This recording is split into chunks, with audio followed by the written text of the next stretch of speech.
So here we are, episode 2 of In the Blue Corner podcast. And tonight we're on location. Where are we, Marcus? So we're in the brilliant Seven restaurant, one of the best restaurants in Derby. And I've got to say huge thanks to Campbell and the team. And we've talked about this. So the idea is we're taking the podcast on the road. We're going to present it from different businesses to promote the great businesses and organisations within this great East Midlands. So thanks to Campbell and the team for putting up with us tonight, and a great cup of tea. There we go. Shall we crack on? We shall. Let's do it. So, Marcus, podcast number 2. Here we are. We've got a logo. Yes. We've got a name. Yes. And we've had a bit of fun doing it. And we've had some really good feedback as well, haven't we? So We have, and I have to say, from the feedback, I've changed my shirt. it was a bit dodgy, to be honest. Yeah, well, I know it's like that a West Ham fan on the way, wasn't it? So yeah, it wasn't good. It wasn't good. But I think I've spoken to a lot of people about it, and they're all saying, oh, it's really good, it's very natural. And I'm like, well, so it should be. It's just a couple of mates having a laugh, having a chat, without a script. Yeah, we've got notes, but literally there is no script to this. We just shoot from the hip, really, which is what we do anyway. Yeah, and I think the one thing that's come out of the first podcast, because, I don't know about you, but I watched it back, and you do become self-critical of what you're saying and thinking, I could have done that better. But the feedback was, actually, we just loved it, the way you were just natural. A bit of humour in it, and I'm not known for being humorous, as I've once said before. But the feedback for me tells me that the reason we are doing this is for the audience and trying to give a different element and viewpoint of politics, and talk about the things that sometimes, you ever hear the people say, just answer the bloody question? Yeah. So we're going to try and answer the questions from our perspective. Not everybody will agree with us, like we don't always agree with each other. I thought it was a lovely shirt, it was striped. But no, I think that the one thing for me from the feedback, and we'll talk about conference a bit later on, is that we want to enjoy this, but we want the audience to enjoy it at the same time. Absolutely, and there must be, because I've been following it all over the social medias that we've put it on. We've hit over 100k views, which for the very first podcast, I was like, wow, that is amazing. Must be in the shirt. So I reckon it must be the shirt. But obviously, if people are just tuning in to see a couple of guys that maybe need to go to the gym a bit more after that last podcast, it certainly inspired me to go to the gym this week anyway. But yeah, we've changed clothes. We're back on it. We're ready to go. And we had a fantastic conference. Yes. We actually brought the podcast into conference, didn't we? We did. A little bit naughty. Go on, you say. Well, it was SAS style. So you'll see somewhere later in the podcast, we're going to give you a picture of our pop-up banners.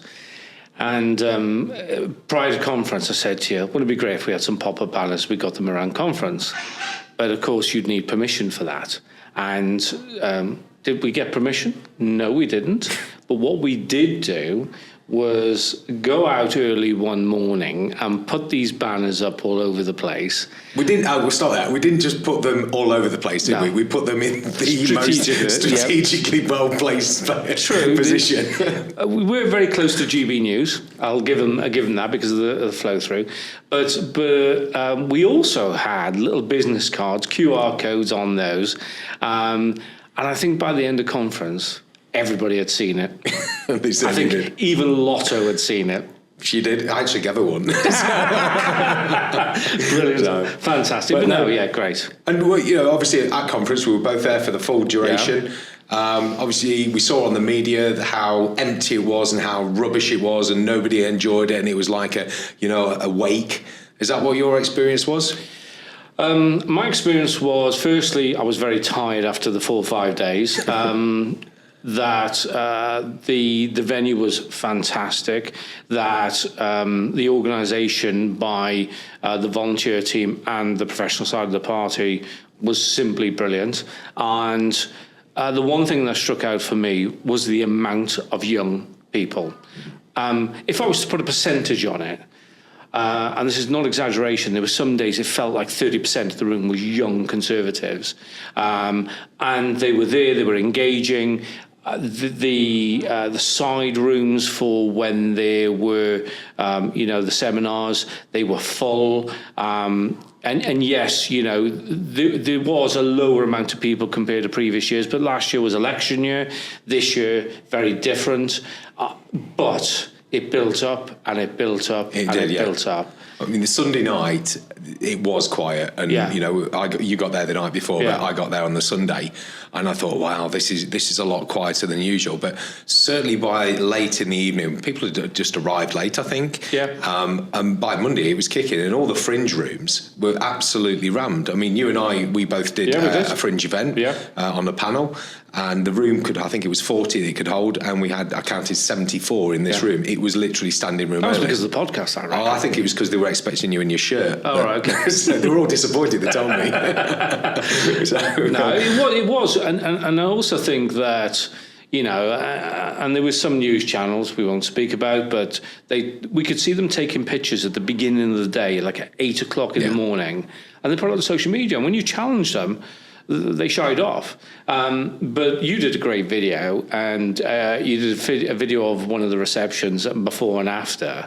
And it was rocking, and it was absolutely rocking. There were something like 600 people in one reception, which was for the East Midlands. And we'll come on to that a bit later on. But that was the same for all the receptions and all of the events that were going on. In fact, I will mention the Spectator. They wouldn't even let me in the bar. Do you remember? Yeah. I was not allowed. I was not happy. We got in. You got in. we were special. We got the bands. Yeah, they didn't let me in. But anyway, no, it was good. And I think the crescendo came with some great speeches.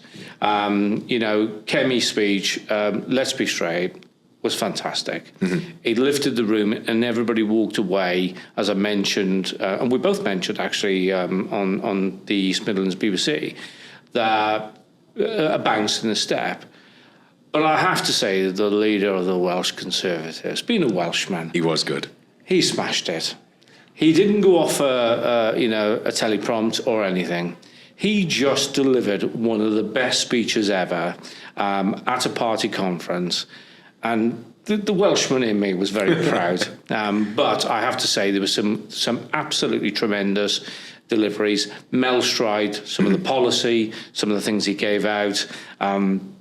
Certainly around young people, supporting them with their mortgages and going forward, talking about, of course, Kemi, her absolute mic drop moment at the very end. Yeah.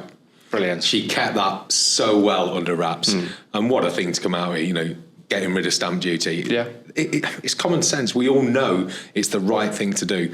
But it takes some big kahunas to actually put it down in writing and say, this is what we're going to do. And the detail, the research, the costing, and it's there. It's out there in the ether for everybody to see, where you've got, should we call it, that other party, the PLC party, who basically are reeling back. They are reeling back on the policies that they put out at their conference.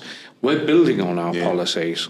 Well, this is the problem. When you're a populist party and you're literally telling the audience what they want to hear, it's all well and good. And it's very easy to do. We've seen it at local council level, and we certainly see it on the TV most nights. And they come out and they'll say this big, bold statement, we're going to do this and we're going to do that. Okay, who's going to pay for it? Yeah. Are you? Am I? Who is going to pay for all these things? And I think that is the beauty of the Conservative Party and under Kemi's leadership, is the fact that, she's come under a lot of stick in the last 12 months. Everybody keeps saying, oh, she's the wrong one, she's got to go, this, that and the other. And what she's done is she's taken it all. She's shielded herself around it. She's knuckled down, and she's come up with all these policies with a great team around her that have supported her throughout. And Rob Jemerick being one, he has solidly supported her throughout on this. And they've come up with costed policies of, this is what we want, and this is how we're going to pay for it, and this is how it will work. I can't see any other party that's done that. Well, I had the pleasure of speaking to Mel Stride after his speech, and I talked to him about something I wrote a few weeks ago, which is a policy that I'm very passionate about, young people, and I talk about it from the shop floor to the front door. And Mel delivered a part of that in his thinking. I just said to Mel, I said, honestly, that will cut through. That will reach every part of the UK in the right way. Robert, absolutely. I mean, the wig. I've got to mention the wig. I mean, he's carrying this box around, which he won't let anybody touch. No one knew what was in this box. And he pops up with this wig, and you're thinking, right, Rob, where are you going with this one now? This is going a bit left field. But he does make the joke about the blondes. So, and it did cut through, and it cut through very well. So for me, summing up conference, it was a good conference. It was a great finish.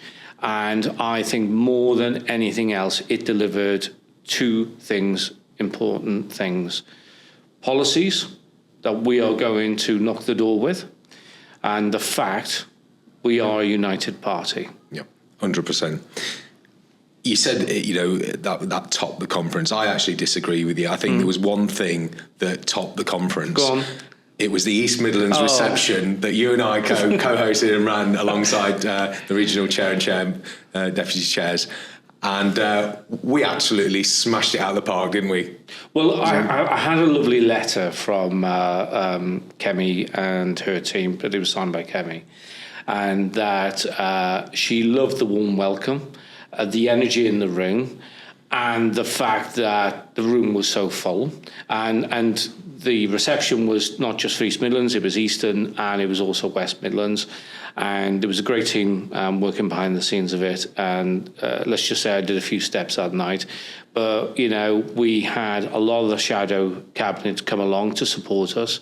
That was great for the volunteers. We had a lot of the national convention leaders come along as well. But the best bit, the bit that really did was the crescendo, was being on stage and be able to deliver to the members in the room that the bar was free. And they loved it. Oh, they really loved it. And so I will take the credit, but the free bar, I can't take all the credit for that, but I was happy to on the night. Yeah, absolutely. And it was a really, really good conference, and it topped off by that. So, Thank you. Thank you for that, Craig. What's been happening in the news this week? Well, there's one thing. Mr. Jemrick's never far from the headlines, is he? He's banning the burqa. What do you think to that, then? I don't know where to go with this one, if I'm honest, because we talked about this earlier. And it's like, the one thing we cannot be afraid of having is honest conversations. And we spoke about this earlier on, and we've got a lot of Muslim friends, and so for me, I absolutely respect, people's own personal choices. No problem at all with that. But I think this kind of goes in a different way, and I mentioned it earlier, and I'm going to take it one tangent, and you can come back on the other. But I'm going to talk about this ID thing. I mean. Face recognition, you've got cameras everywhere. It feels like we're becoming so much of a police state, right? I think we've got more CCTV cameras than any other country in the world per square kilometre or something like that. Yeah. I read it the other week. So. And don't get me wrong, and I will touch on something, and I read something earlier. There's been a massive incident go off in Nottingham today, and the headline was a young girl's being killed, and my thoughts are really with that family. I don't know the details. I've just seen the headlines, and we need cameras for our own security. But coming back to the bit of ID. It's kind of, you've seen the protests in London. Everybody's wearing hoodies, masks, you can't see their faces, etc. But Keir Starmer believes, ID is the way to go. And then, there is obviously the burqas, and I think it's a difficult conversation, but a conversation that has to be had, and Robert's put it on the agenda. He certainly has, yeah. And I think that it's one that's got to be honestly talked about, and I think that honesty has got to come from the communities, it's got to come from the individuals, but it's also got to make sure that we can protect the security of this country. And I think that there's a concern that the security of this country cannot be protected, and these CCTVs are a waste of money. If you're allowing people on marches to cover up with Palestine flags across their faces while chanting what they chant, which is anti-systemic, but all those things. What's your view? Yeah, I'm with you. I mean, I think the burqa is one single issue. Personally, I think all face coverings need to be addressed. I hesitant to use the word banning. I'm a small state conservative. Yeah. I don't want to see the state controlling our lives, and I don't want the state to be saying you can't do this and you can't do that. But we do live in a society where, here's the rules, now go and play the game. At the minute, some people are using the rules to their own advantage, and a lot of criminals are wearing face coverings. And it's a bit embarrassing from the party that made us wear face coverings for the best part of a year, which, proven not to be the greatest thing for you. For me, it would be all face coverings in public places. I don't see the need to wear, other than for medical reasons, to wear face coverings. But if we're talking about ID, and I think we do need to now sort of move into that conversation about ID.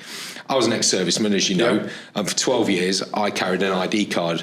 It never once infringed my civil liberties. What it did do, it got me onto the base, obviously, and things like that. Before I joined as well, I also had an ID card, which was a fake ID that got me into nightclubs. So, they are quite useful. Okay. But there's a massive, massive difference between carrying an ID and being told you must present it. And for me, that's where the state's getting too much control. I'm quite comfortable to carry ID. I've got my wallet with me now. Yeah. I've got several forms of ID in there, if I'm honest. My veteran's card, I've got my driver's license and everything else like that. You got a credit card to buy the pint after? Oh, yeah. It must be all round. Okay. But, we look at things like that, and we've got those. Digital ID, now that's a different kettle of fish as well, because a digital ID can be used, as Starmer has alluded to this week. Yeah. It started off with, it's just to prove the identity. Then it's you must have it to be able to work. Then it's you must have it to open a bank account and things like this. All of a sudden, the state are taking more and more control, and they're saying you will not be able to be a productive member of society if you don't have this digital ID. And I'm against that. And there's another side to this as well, and a subject of cyber attacks. So Amazon services yesterday, we don't know if it is a cyber attack or not. It affected HMRC services, it affected Amazon services, there was some social media services that it affected as well.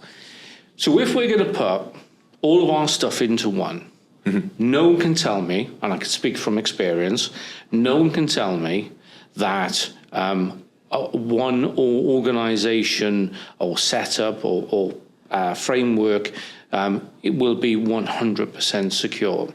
We have seen Co-op, we have seen Harrods, we have seen Shell Garages, we've seen the company I work for. We have, whom am I forgetting? Marks and Spencers. Yep. All being attacked.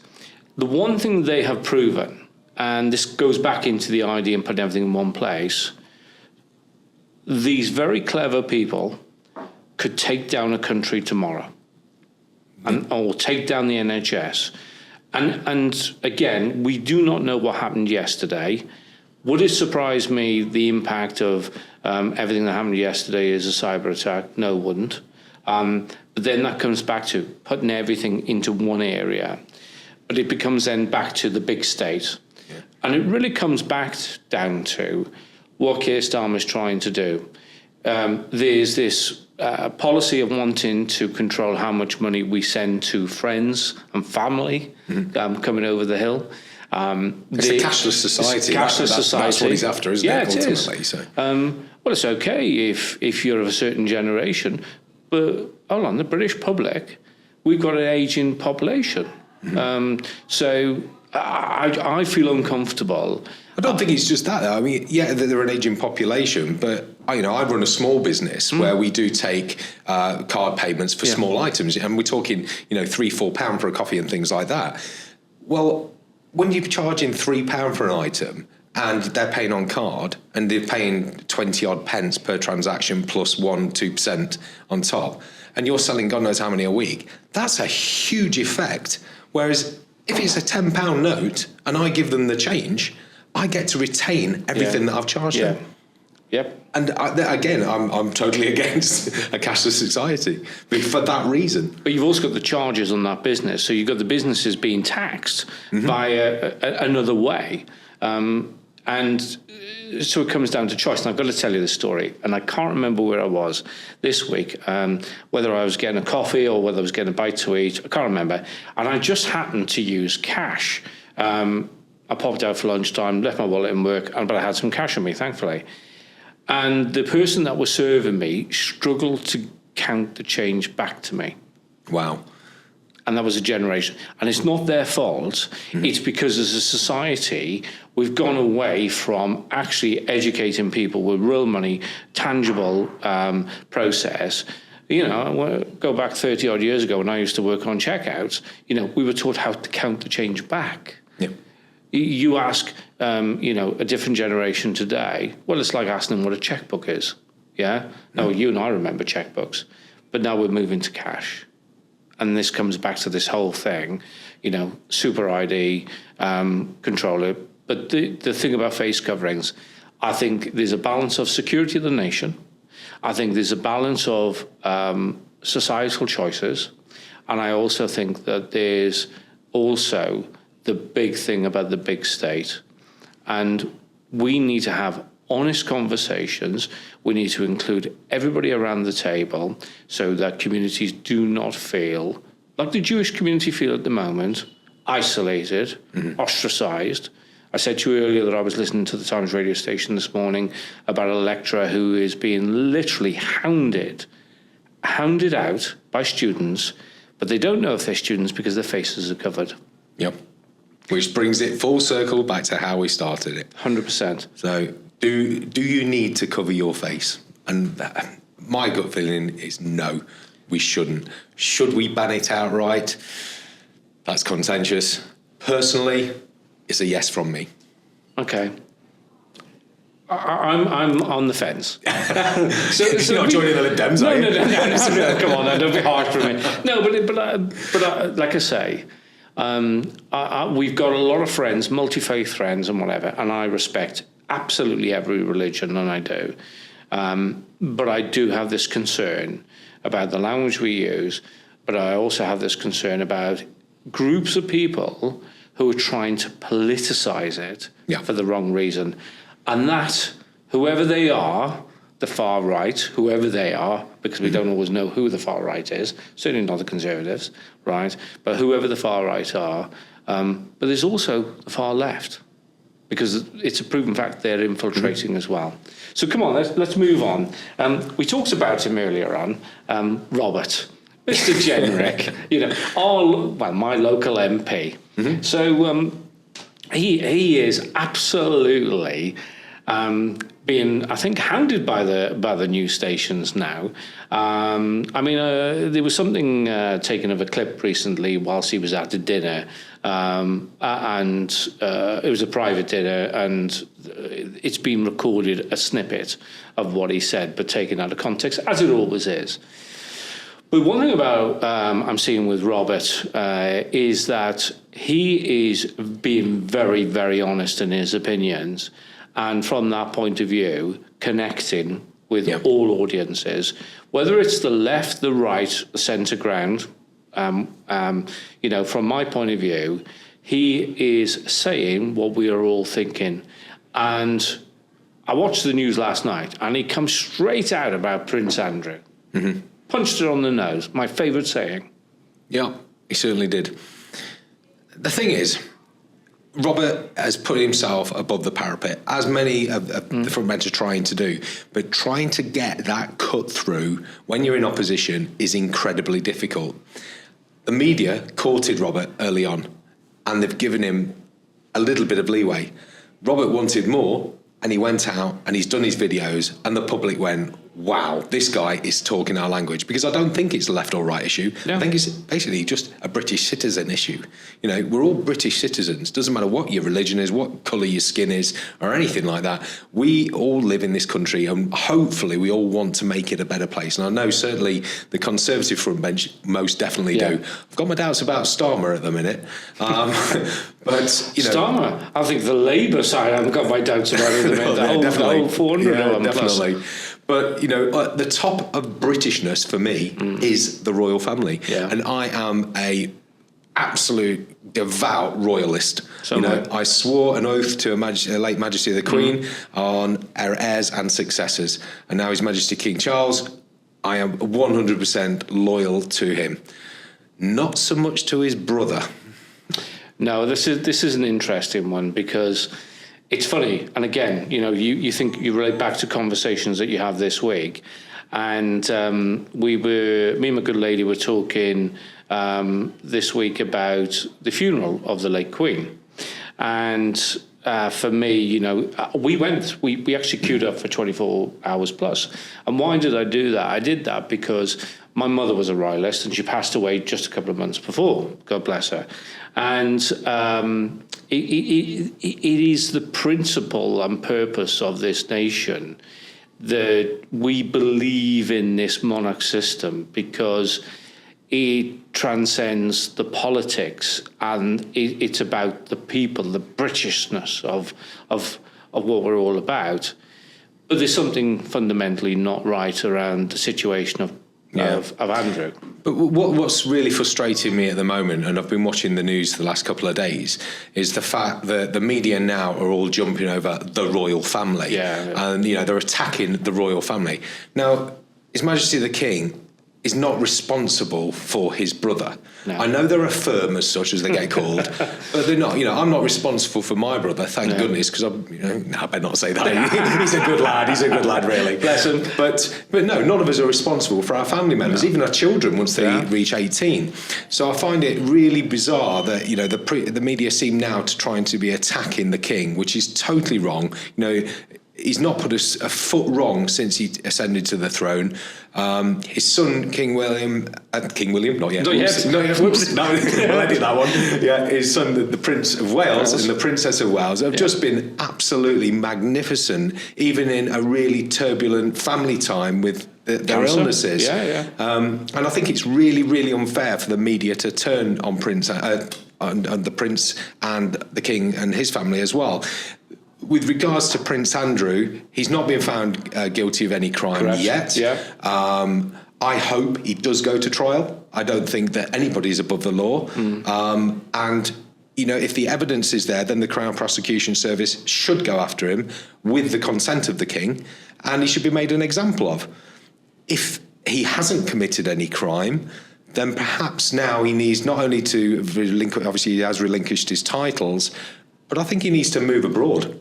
I think he needs to go into exile and live out the remainder of his days, and let's face it, in relative comfort, and let the king crack on with the job of being the monarch of the United Kingdom of Great Britain.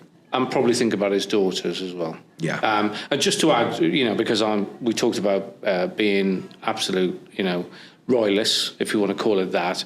I was brilliant to see Princess Anne here in Derby this week, visiting basically a charity that's been set up for ex-retailers within this housing association that her mother, the late Queen, opened quite a few years ago. And it was on the news last night. And being an ex-retailer, I took a great interest in it, you know. And it was just nice to see. And that is what the royal family do. They get out there. They bring communities together. Absolutely. They recognise the community work that great people are doing around this region. And sometimes they go to places and they only get 2 seconds in the news. And that news clip yesterday was 30 seconds. But the great work of that charity is worth more than 30 seconds. Mm-hmm. And this is why I think you're right, that Andrew really does need to step away completely and allow the royal family to have the Plaudits, it should have. Do the work it's there to do. It brings in a tremendous amount of income into this country. The Americans love them, without a doubt. Perhaps send him over there.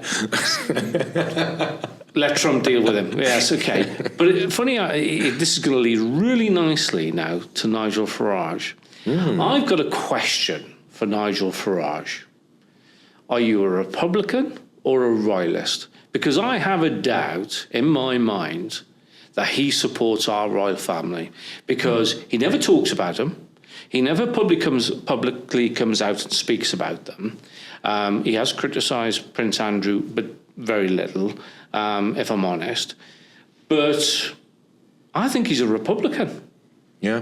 Well, he actually called out His Majesty, I think, last week. He was asking... Was it? I missed that, yeah. He wanted to have an audience with him, and quite rightly, the King ignored him. At the end of the day, ignore him. He's just a backbench MP with delusions of grandeur at the minute. But I've got a theory as well. Go on. I think he isn't a royalist. I don't think he is. I think he's after Royal Lodge. He's after kicking Randy Andy out and going for Royal Lodge. He'd fancy those 80-odd bedrooms, wouldn't he? Okay, can I just say for legal reasons, Randy Andy is not Prince Andrew. But anyway, absolutely not. Yes, but no, I seriously do think that there is this concern out there. With links to some of the Reform Party, as we know, ex-Welsh Reform person to Russia that's been charged. And it really does concern me that there is a feel that Reform are Republican. And it's not being talked about, but it's starting to be muted in different articles out there. And I think this has got legs. So you've heard it first on In the Blue Corner. Marcus Jones thinks Nigel Farage is a Republican. We'll have to get him on. Do you think he'd come? He might. He just might. He just might. But talking about reform, and, we're probably going to go a different track here, but whilst we got the opportunity, whilst we were at conference and we heard this reform defections of certain councillors, who we will not name, I absolutely just loved in this last week seeing Edwina Curry. It was Sunday morning politics programme, East Midlands, and she absolutely put down the councillor who basically went over to reform from the Conservatives in just one sentence. It was the most beautiful thing I've ever seen in my life. Brilliant. And the look on her face as well. That was what it did for me. I literally spat my tea out on Sunday morning watching it. But what I like about Edwina is her honesty, her directness. But she also congratulated, the Labour MP for the work that he's done and respect. So there was a mutual respect there. But as she said, when someone leaves a party, in her own words, as she said, there's no respect. Mm-hmm. I've used the word in something I put out there, betrayal of the constituents. I think it is. And I've again said this out there, and this is first time you're going to hear this publicly. But I think anybody who goes to reform should absolutely be banned from the Conservatives in the future. That's how strong I feel about my conservatism and my moral compass and what I think about our party. Because at conference, everybody wants to put us down, but the fight is there.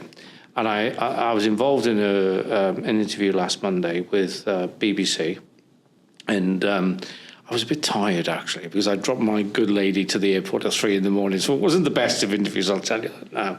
But I just get really furious with people who haven't got a moral compass. Yeah. And we're seeing that a lot with a lot of the defections that we've had, particularly at council level.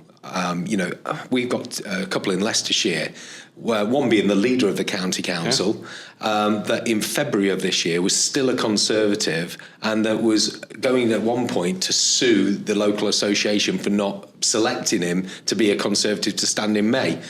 When that didn't happen, he then jumped ship to Reform. Now, you're not telling me somebody with 40 years of conservatism behind their belt all of a sudden have an epiphany and they no longer believe in the Conservative Party. But what's really funny about that particular guy is the fact that now he stands up at full council week in, week out, month in, month out rather, and he'll trash our achievements that he was part of during his period in office. And, he's not alone. We've got the chairman of our local Reform branch, who, again, 2 days prior to quitting the Conservative Party, applied to be deputy chairman of the local association, and he got 1 vote. So this is not a change in politics. It's not how their brain works. It's what I call self-survival. They're only interested in themselves. They're not conservatives. They're not even reformers. They don't believe in what reform is. And, you and I are what I would deem proper conservatives. Yeah. And we've got a lot of things in common with reform. There is a massive interlock between the two parties. Ultimately, we're both centre-right parties. I don't agree with all reform, and I'm sure you don't either. But, these people don't believe in any of that. They're not conservatives. They are people that are interested in themselves and their own careers. And that's a really good point, because let's talk about etiquette on a Zoom call. Where are you going with this, Marcus? Well, I've got to say, wasn't it really interesting this week? And there's 2 parts to this. And first of all, they've suspended full councillors. Yep. But it's the councillors, I'm assuming, who have reported the leader and also recorded it, which is bizarre, because if that was a business or a company, there'd be an investigation. Yep. I don't know if there's an investigation. I haven't seen anything put out there yet in official terms. But the unprofessional approach to those individuals and the lack of respect and the language, which, okay, people get excited. I always get that. But actually, it was trash. It was. I mean, I watched it like everybody else when it first came out, and it was a Teams call, I believe. Yeah. So it was their political group meeting. Yeah. I'm a member of a county council as well, and we have weekly Teams meetings as well, and we all the members go on there and we talk openly and frankly. In the 5 years that I've been a councillor now, almost 5 years, I don't think I've ever heard language like that. We may definitely think it, but we certainly wouldn't bring it, because it's still, even though it's a closed group meeting, it's professional, and you've got the courtesy to your other members within your political group. They came across as very much armchair politicians. Yeah. And this is the problem with reform at a local level.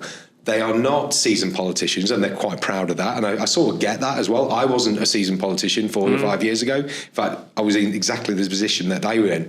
The only difference is that I had a mentor once I got in. These people don't have mentors, and they're running riot. It is literally crazy time at the zoo.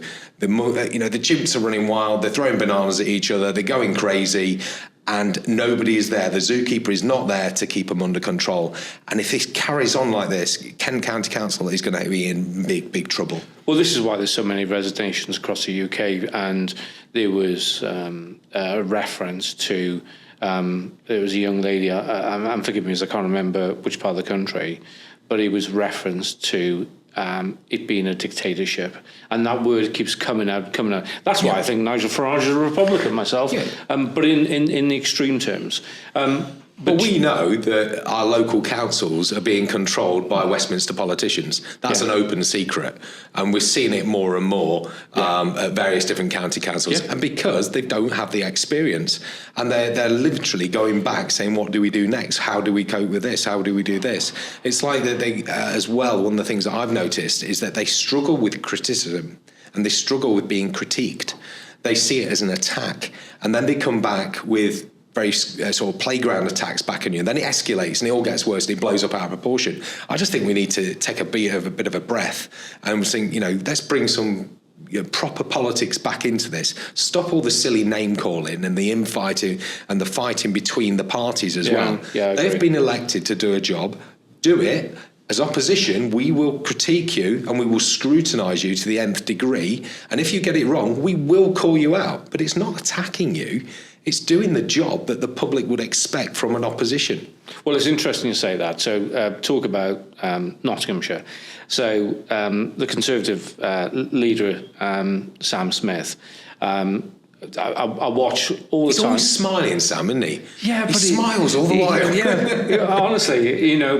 But I'll tell you what, the determination he's got and detail, and the recent meeting they had at the county council, there was this line kept coming out. Yeah, we'll take that conversation offline and we'll talk about it outside. Mm. And it's like, no. This is the forum, the room that we debate, we talk about, we recognise, and in some instances congratulate for the work that's being done. But when it comes to criticism and constructive, because there was one thing I heard the other day, and it was talking about some of the work that was going on within the depths of Nottinghamshire. It was no, we're not going to talk about this. We can take that conversation outside. 3 times in 5 minutes I heard that, and Sam rightly went back and said, "This is what this meeting's about. This is what it's about." And I've seen it happen in Leicestershire as well, and I'm no doubt it's happening all over the country. They do not want to be held to account. And they're not alone. I mean, you've got some situations with Labour as well. But it's for me, I'll go back to Edwina, and I have to say, I loved it. Yeah. I love to put that. I love Edwina. Yeah, I had dinner with her during the general election campaign, and she was very friendly, and she was, "Craig, you're going to make a fantastic MP." She says, "But we're going to change your image." And I'm, "Oh my God, what have I done wrong?" And she basically told me to wear Union Jack socks. And is that what it was? I do every time I do any media on TV now. I always wear Union Jack socks, and that is because of Edwina Corrie. Right, so I'm going to put this out there, Edwina. I hope you watch this. We'd love to get you on to in the blue corner. How about that? I'll even wear a sock. In fact, I'll buy you some as well. Okay, fair enough. Right, let's go on to local stuff then, right? We've just touched on about Nottinghamshire and a few bits there. What's happening in your neck of the woods? So we've got the budget being prepared at the moment. Yeah. So Leicestershire County Council, new reform administration. Whilst throughout the election they said that they were going to get their Doge or equivalent local government Doge in free of charge to do a deep dive audit into what was, over the 24 years of Conservative administration, the most efficient county council in England, despite being the lowest funded. I'll say that again. Leicestershire County Council, under a Conservative administration for 24 years, were the most efficient county council, despite being the lowest funded. So reform have come in. We're going to save the 90 million deficit, because they're telling everybody we've made a hash of the books and this, that and the other. That's not how every single local government is in dire straits. It is not because of mismanagement in most cases, and certainly in Leicestershire's anyway. It is because the funding gap keeps getting worse because government don't give us any more money. SEND and adult social care in particular keep going up massively, absolutely massively each year. And every time we put the 5% on, which is the legal maximum at the moment, 3% plus 1.9% for adult social care, that is eaten up pretty much straight away and more by adult social care. And even worse, when this horrible government came in last year and they put NI on top, I think we netted £11 million in extra council tax, and then it was £12 million out in NI for our employees. So we put council tax up and we're £1 million worse off.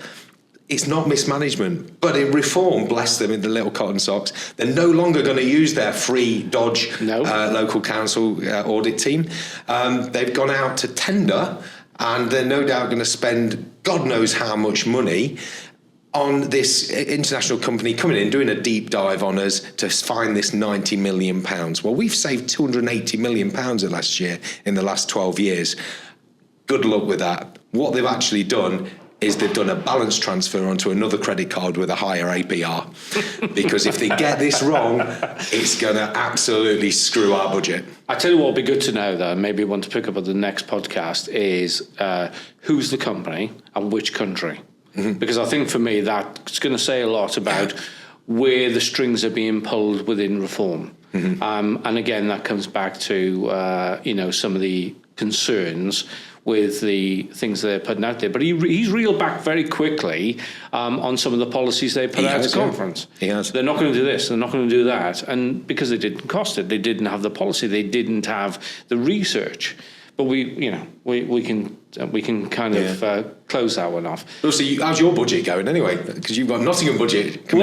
So if I may, I'm going to just refer to my notes on my phone. And the reason why, I put a statement out this week, and I mentioned earlier on I had an interview with Anna at the BBC, which was around Labour going out and making their announcement about their budget and the work that they're doing and the great place that they're in. And they think that they've got Nottingham and the boundaries of Nottingham all sewn up. So first of all, I'll come to the boundary bit in a minute, but they're basically saying they're going to have a balanced budget for the first time in 10, 12, God knows how many years, more than that.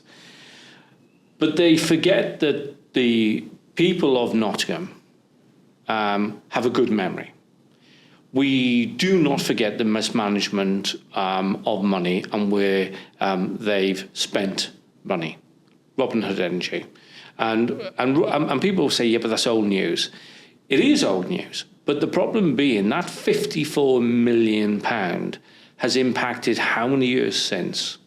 And this, I'm just going to give you a few snippets from something I put out, which was a statement. And I put out, after the years of mismanagement, Nottingham Labour now expect residents to congratulate them for doing the bare minimum, balancing a budget that they broke themselves, which is absolutely true. And the background of that comment from me was that Labour's last statement, which was October, claims that the council has a firmer grip on finances, pointing to reduced debt levels, a smaller than expected overspend, and a pledge to end reliance on exceptional financial support, which is EFS, as you'll see in a lot of paperwork if anybody reads it. So let's talk about a firmer grip and more control. In their own words, they have conceded they didn't have control because they've now got a firmer grip.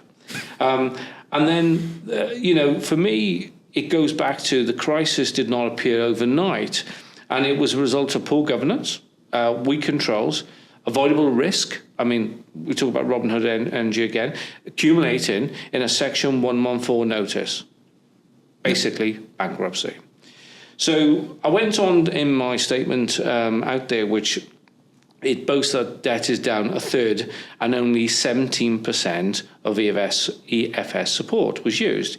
Yet these figures are meaningless without the content. There's no content. They haven't given it. Debt only fell because of an enforced asset sales and central government oversight, not local prudence. And that I have challenged. I have written to the leader of Labour Council in Nottingham, no response. And I pointed out using less EFS money than planned simply means their original forecasts were wrong. Yeah. I think it's really important because a lot of people watching this might not actually know how the Section 114 works. Yeah. When you you can't go bankrupt as a council, but you issue what's called a Section 114. And then basically the powers of the elected representatives are taken away and you get commissioners from central government coming in. So everything you've just described there is not the council's work. Yeah. Quite rightly, as you said. And for me as well, we talked about Robin Hood Energy, absolute white elephant, And when the Labour government got in, what have they done? They've talked about GB Energy. And they're going to launch this, which is basically the same thing. Yeah. Talk about doing the same thing over and over and expecting different results. Except this time, instead of 54 million, it's likely to cost 540 million or maybe 540 billion, God knows how much. But it's going to bankrupt our country just because Ed and his bloody windmills. He wants these windmills everywhere. Great, it's not windy today. So can I just add, because without reading the whole thing.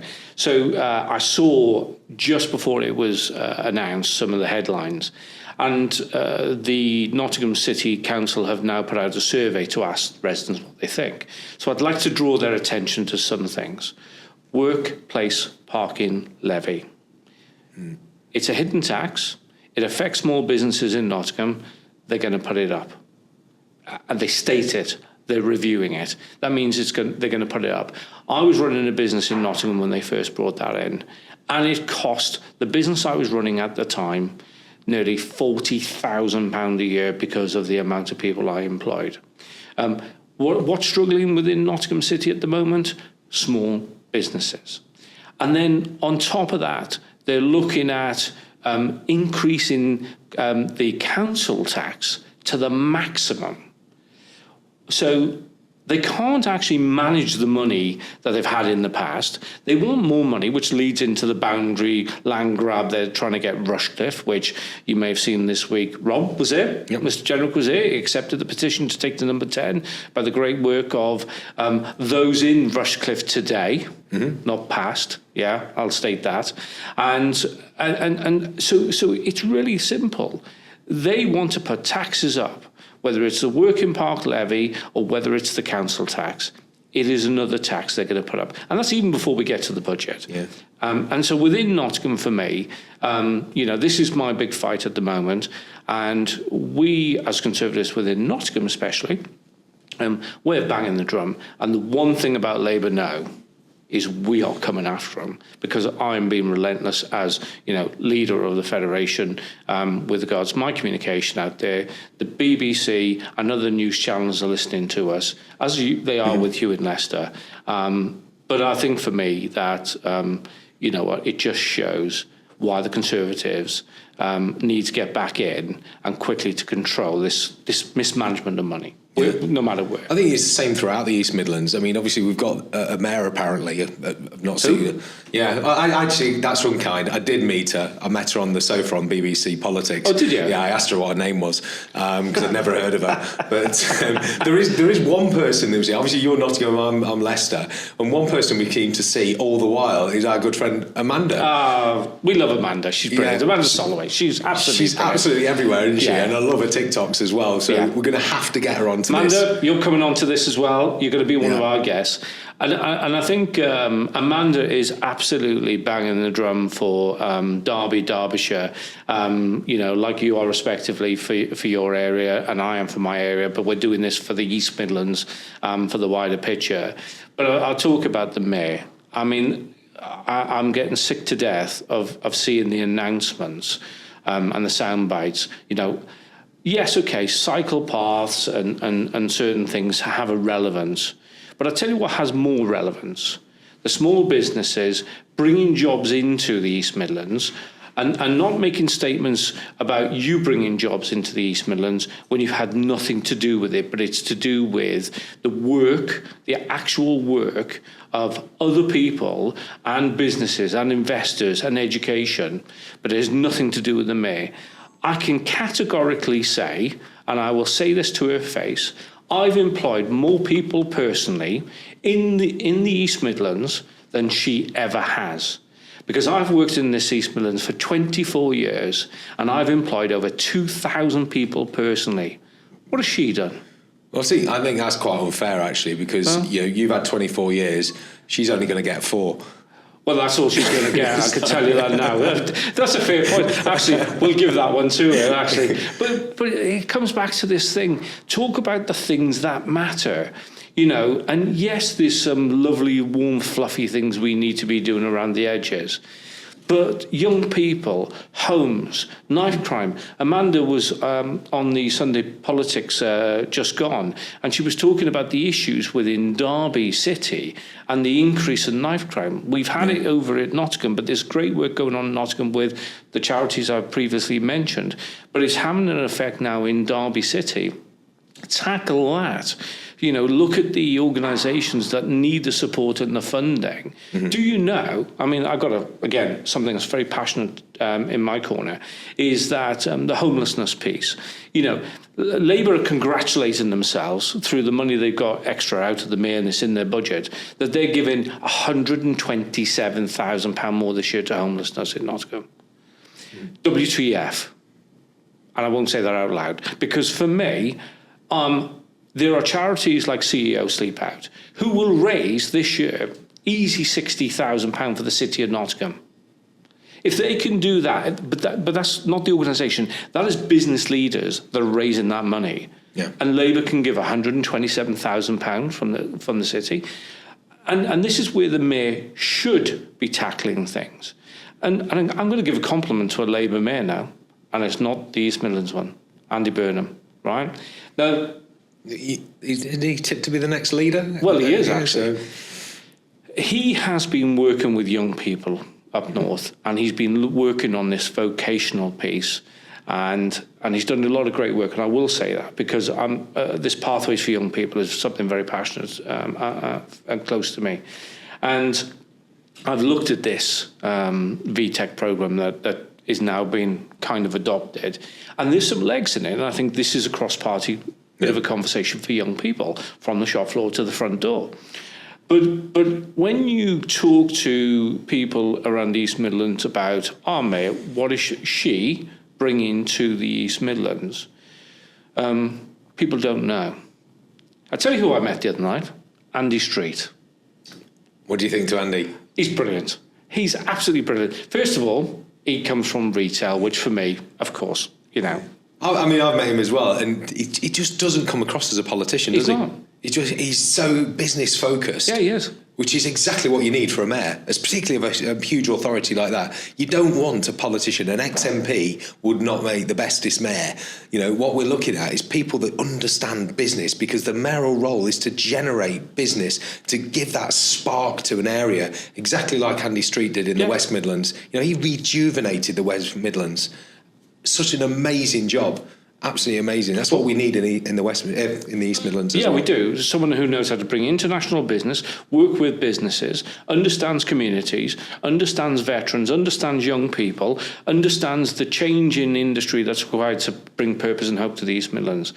But anyway, that's me talking about that area. But I'm going to say this again, that for me, that within the East Midlands, we need to start talking about the things that matter, not bloody cycle paths or walkways. Absolutely. Yeah. I mean, you briefly touched on it, and this is not in our notes, so again, this is how our conversation flows. You've just given me an idea, and it's about knife crime. We're seeing more and more knife crime. You know, London, we've seen how London is just out of control under Mayor Khan. You know, it's unsafe. There's no other word for it, but we're now seeing it coming into other cities as well.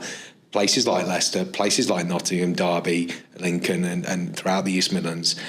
And it is genuinely scary. But it's going to get worse because there is no deterrent. And if you look what the MPs did last night, the Labour MPs, mine included, so the North West Leicestershire Labour MP voted to release prisoners early. Not your petty theft, your serious theft. You know, she's failed at every opportunity to stand up to the government and say, this isn't right, actually.